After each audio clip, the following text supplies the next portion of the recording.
Well, the Nevada Department of Health and Human Services says it's seeing less reports of suspected child abuse and neglect during the pandemic, but that's not necessarily a good thing. We have Michelle Lorenzo live outside our studio to explain this to us. So Michelle, you spoke with officials about the drop in reported cases here. Yeah, and they say it ties into the fact that students are not in school at this time. Officials do say the majority of reports are made by teachers and school staff.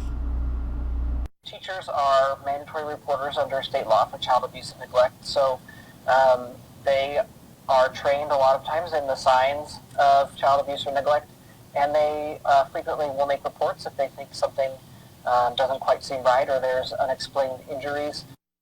Child Welfare Services says the week before schools closed, it received 256 reports from school staff, but in the week following school closures, it received 12 reports. For the month of March, officials saw a 14% decrease in suspected child abuse and neglect reports, and of course, that includes a 46% decrease in reports made by school staff. And while school is out, Child Welfare Services is urging people to watch out for signs of abuse and neglect and report it to your local child welfare agency.